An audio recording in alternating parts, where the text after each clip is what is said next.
the star of this dish, I don't know, it has a lot of stars actually. It has a lot of co-stars, but I suppose some would say the star of the dish is going to be the salmon.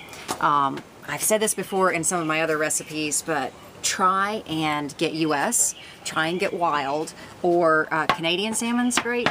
This is in particular Alaskan sockeye salmon. It's wild caught, it's not farmed. That's going to be your best. I'm putting this on a pretty dish, but you could go ahead and have this on your broiling pan ready to go. And you could start with and solely use just some bottled lime juice. And then this is Himalayan pink salt, and you're going to pick up a lot of minerals in that. You see that big chunk of rock right there? That's all salt. And all that color is minerals. Now this is Himalayan pink. They also have Hawaiian red, and you'll see a lot of Ireland sea salts that look really dirty and gray. Gray salts, you'll hear them called even. And all those minerals that we're not necessarily getting in our diet, so it's really good for you.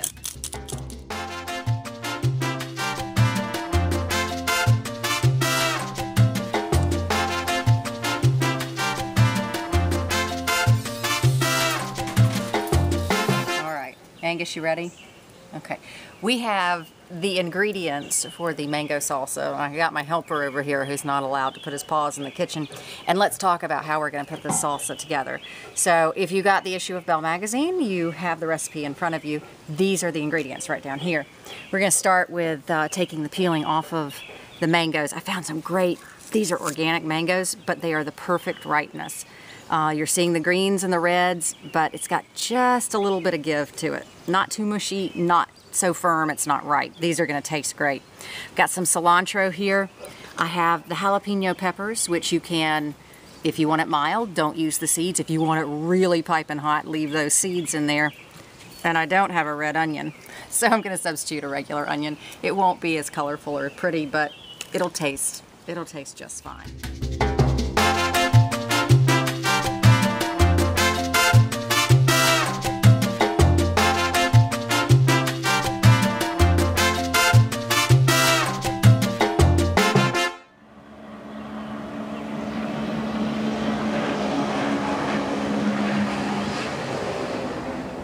And then there's the plantain. I love plantains.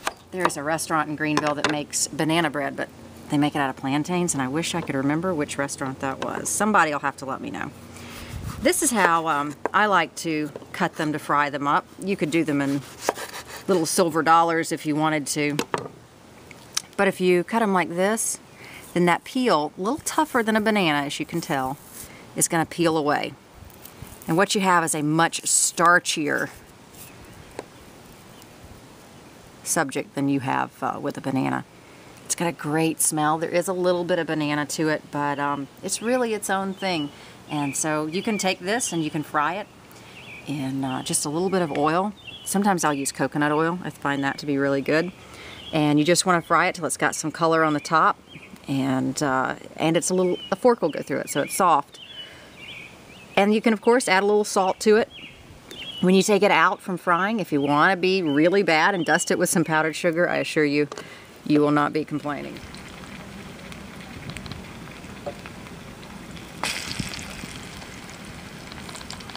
Now the base of this dish is the jasmine rice, actually coconut milk and jasmine rice, and we're going to go inside and fix that right now.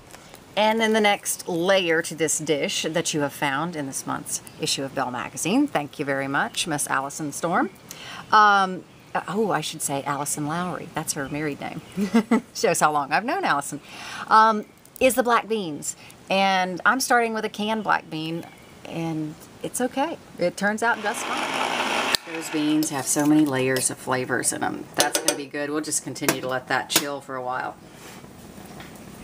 And we're working on the rice. Rice is traditionally 2 parts 1, so you have 2 parts water, 1 part rice.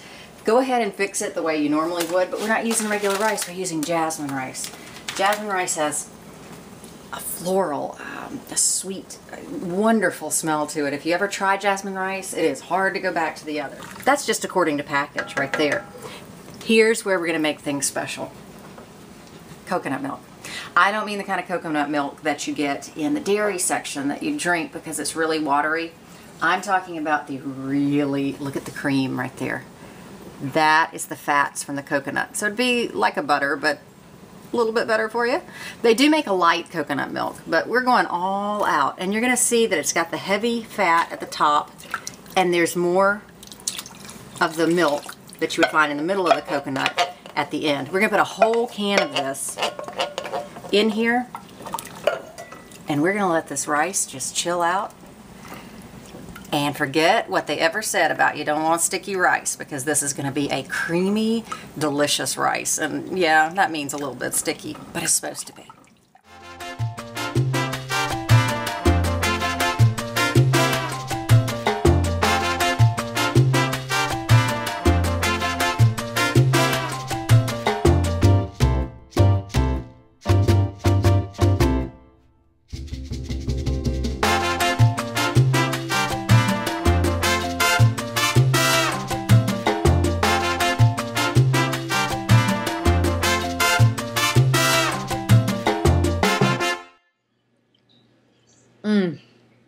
There's so many flavors working in here, and I had so much inspiration from this from places all over the world, but two really local, one in Atlanta and one in Asheville, North Carolina. If you want to read all about my inspiration for these Bohemian Bowls, as I like to call them, and the layers of flavor and travels that it involves, then make sure you check out Belle Magazine.